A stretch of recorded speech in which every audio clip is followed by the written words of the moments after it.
Annyeong everyone, and for today's vlog, I'm gonna be sharing with you guys my recipe for the dog cake that I had for Gordon's first birthday.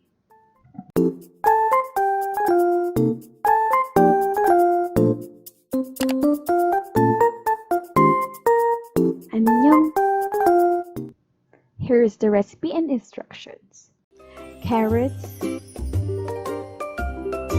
rice or wheat flour, oil,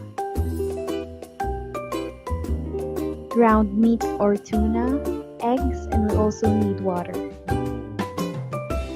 In a bowl, place the carrots,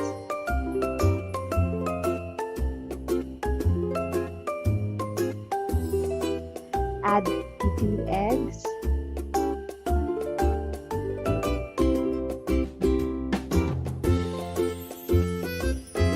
and mix the 2 ingredients until well combined.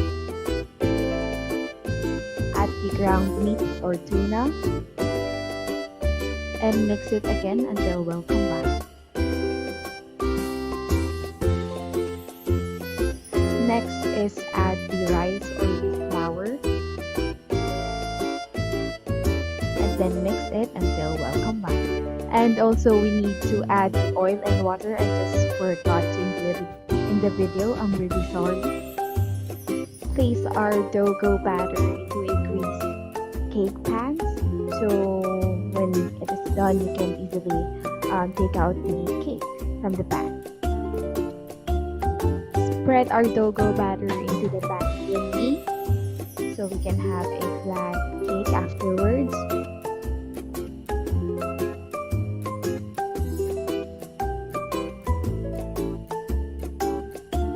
Place our cake pans into the oven for 30 minutes for 150 degrees Celsius. After our cake is done baking in the oven, let it cool completely and then place our boiled potato and milk mixture as our icing or frosting, and then place it on top of the first layer of our cake, and then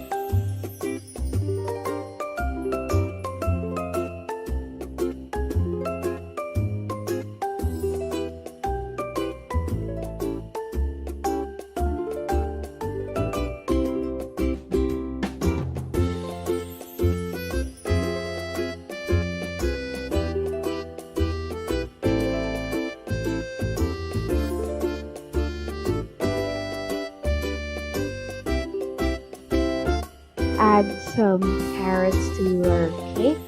This is Gordon's favorite vegetable, and you can add any vegetable that you like for your dog.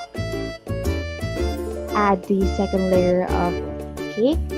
Add another layer of icing. And don't forget the sides of the cake as well.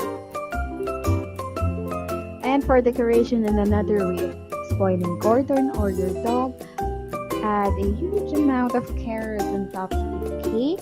So I just made it that way because I'm adding a little cute blue candle on top of the cake, even though Gordon cannot blow that candle. And at last, we're done for our doggy cake.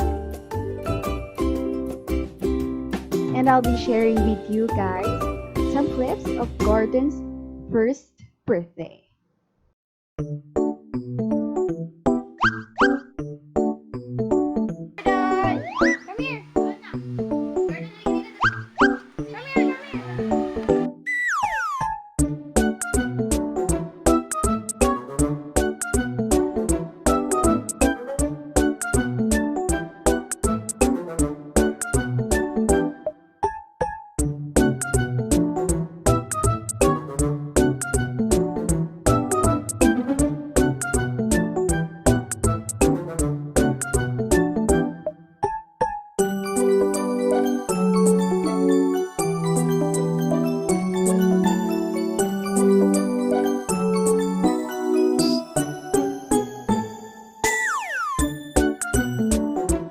Boy! Happy birthday, boy! Oh, Aray, aray, aray!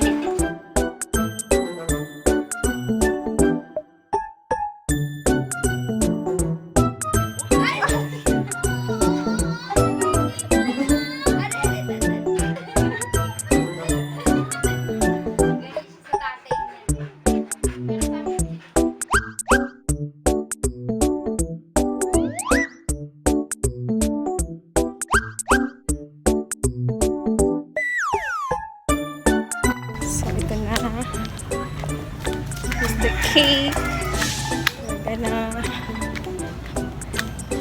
Para tayo kila Gordon. Kasi sa bahay ko ito ginapa. So, here we go.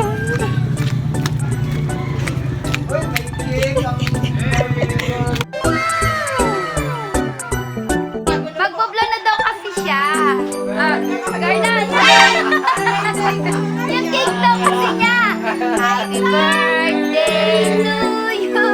Garland, sit! Garland, sit!